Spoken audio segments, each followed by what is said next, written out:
ابول هغه څوک چې په مذهب لري او په خدای باور لري یعنی بې طرفه وي نو هغه باید یو خدای او آخري پیغمبر ومني نو یعنی هغه په خدای جل او باندې باید باور ولري خو هغه څوک چې یعنی دین نه لري نو هغه چاته چې دین هیڅ نه پیژني یا دین نه لري دین نه مني نو هغوی ته څنګه موږ دا قناعت ورکړو چې قرآن د الله جل جلاله خبرې دي نو هم دې ډول سره هغه څوک چې یعنی په غیر مسلمانه کورنۍ کې پیدا شوي یعنی بې دینه کورنۍ کې هم داسې ځینې خلک شته چې پیدا شوي دي نو هغوی دپاره دا څنګه په اثبات باندې رسول چې قرآن د الله جل خبرې دي هغوی به دا څنګه ومني مثلا یو مسلمان دی هغه په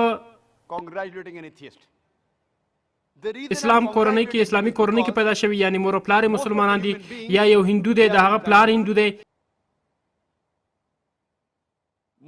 یا عیسوي دی د هغه پلار عیسوي دی نو هغه ته دا ډېر غټه خبره ښکاري چې زما پلار څه کوي او زه څه کوم یعنی که زه بل دین تعقیب کړم نو دلته باید موږ دغه کلمه ورته په اثبات ورسوو چې لا اله یعنی دا کلمه چې لا اله الا الله نو که چیرته وایي چې د خدای عبادت کول دا صحیح نه دي توبه نعوذ بالله نو دا به څه معنا ولري دا کوم اړتیا شته نه یعنی دلته ما خپل په اثبات باندې ورسوو چې لا اله الا الله لا اله الا الله یعنی بل خدای نشته یوازې یو خدای دی خو الله او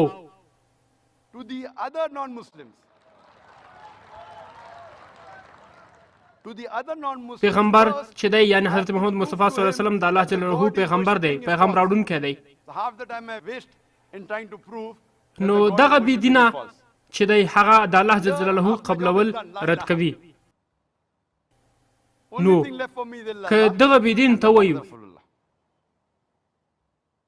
چې ته الله جل جلاله موږ ته تعریف کا د الله جل تعریف څه شی دی نو دلته به څه وایي اجازه راکړئ چې تاسو ته دلته څه ووایم نو زه دا تا ته ښیم چې دا قلم دی نو که ته منطقا فکر وکړې د قلم تعریف دې زه نو ته به راته ووایې چې دا قلم نه دی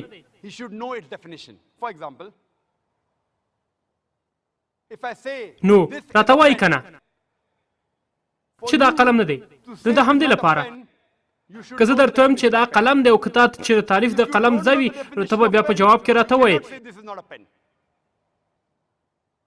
یعنی تا جواب به څه شی وي چې نه دا قلم نه دی نو جواب به یې راته څه وي چې ذاکر وروره دا خو کتاب دی قلم خو نه دی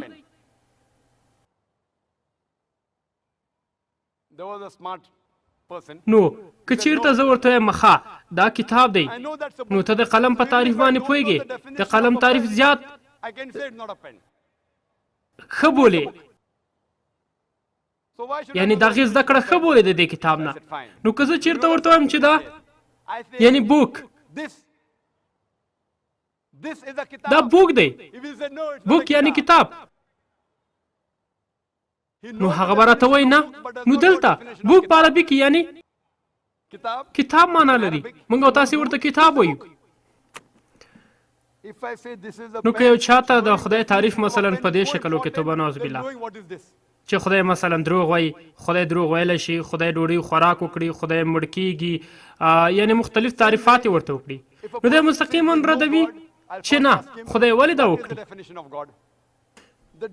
یعنی هغه دوی دا ردوي یعنی لا اله الا الله په همدې شکل ده که په مشابه ډول سره ورته وګورو ځینې په دې باور دي چې اسلام یعنی دهشتګرو یو مذهب دی نو په همدې ډول سره اسلام وایي چې د ښځو حقوق پکې نشته یعنی اسلام چې دی د ساینس څخه لرې دین دی اسلام چې دی یعنی حقوق د هیڅ انسان پکې نشته نو دلته که حتی زم دا ووایم چې حقوق نه لري نو په همدې ډول سره زه خو پوهېږم زه به ورته ووایم چې نه اسلام حقوق لري اسلام ساینس ته لاره لري ساینس لري اسلام چې دا ښځو ته حقوق لري اسلام د ټولو ادیانو مور ده.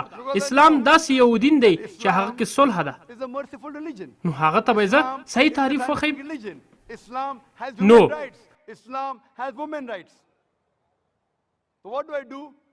I tell him, the Islam you believe and you reject, it should be rejected, but true Islam is, then I present to him the true Islam.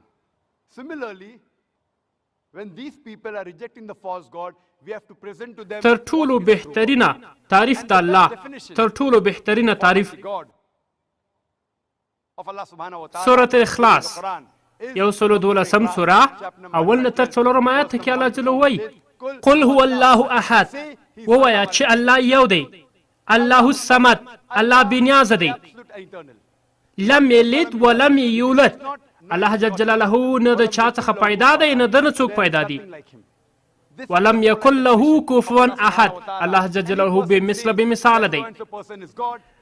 ښه که څوک دغه څلور کلمې په ځان باندې تطبیق کړي، دغه کلمې، او دا ووایي چې دا قبول کړي، نو موږ ورسره هېڅ اعتراض نه لرو.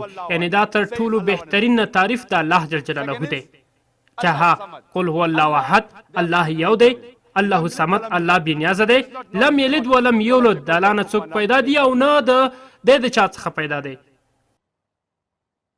ولم یکن له کفوا احد، او الله جل بمثله بمثاله دی. اکثره خلک په دې داسې وایي چې یعنې داسې وایي چې رنجش چې دی هغه خدای دی. توبه نعوذ بالله. We Hindus do not believe in Bhagavan Rajneesh to be God. I never said that. ښه راځي همدغه رنجش چې دی چې دوی د خدای په ډول سره قبلوي، دغه یعنې د الله جل جلاله چې کوم څلور خوا د دې سره په امتحان کې واچو، یعنې سره ورته کړو. یو چا ماته ویل چې موږ ټول هندوان په دې باور نه یو. نه، زه وایم چې اکثره داسې خلک دي چې هغوی وایي چې رنجش چې دی هغه خدای دی. نو راځئ چې اوس یعنې د الله جل دغه څلور کلمو سره پرتله کړو. لومړی الله جل جلاله وایي چې هغه یو دی، قل هو الله احد. آیا رنجش چې دوی ورته خدای وایي هغه یو و؟ نه، دی یوازینی هغه کس نه دی چې دا وایي چې دا خدای دی، ادعا یې کړې د خدای. نو همداسې ډېر کسانو د خدای ادعاګانې کړې دي. نو یوازې دی نه دی.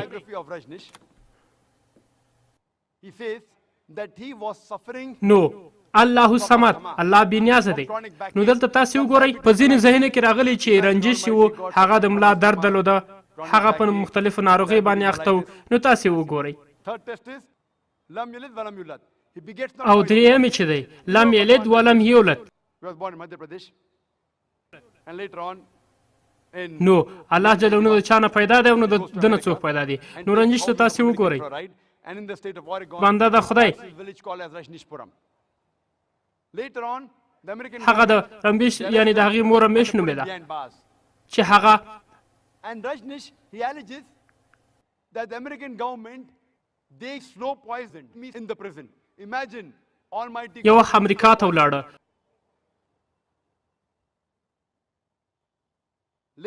او هلته یې څه دعوت شروع کړ. بیا د هغه ځای خلکو ځای چارواکو چې و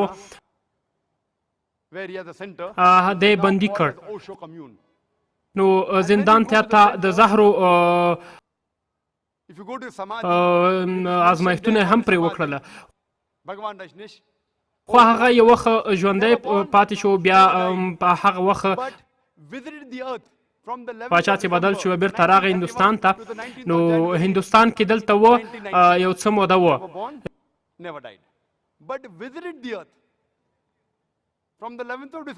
نو هندوستان کې ژوند کوه. د ده که وګورئ تاسې هغه کوم ځای کې چې دی مړ شوی او هملته د ده همغه معبد جوړ کړی دی. نو همغه ځای کې تاسې وګورئ د پیدایښت او د مړینې تاریخ یې ورته لیکلی 1 جنوري او تر 1999 جنوري پورې دی. یعنی پیدا شوی په کوم کال او مړ شوی په کوم کال. نو تاسې د مړینې او د پیدایښت تاریخ وګورئ. نو په هغه یو وخت تقریبا 21 هېوادونو ته د ویزه درلودله سفرونه یې کول. نو 21 هېوادو ته دی ته. نو تاسې وګورئ خدای ویزه ته اړتیا لري. نو په همدې شکل باندې یو وخت یې ویل چې دی د دې هېواد څخه وباسئ. You might have heard the name of Arnold Schwarzenegger. یعنی تاسې دې حالاتو ته وګورئ نو دا د الله جل جلاله بندگان دي خو په دې شکل باندې دوی خپل ادعاګانې کړي دي. That Almighty God نو آخري خبره ته کرا شو آخري آیت ته ولم یکن له کفوا احد یعنی الله جل جلاله بمثله او بمثاله دی یعنی الله جل جلاله ته هیڅوک نه دی ورته.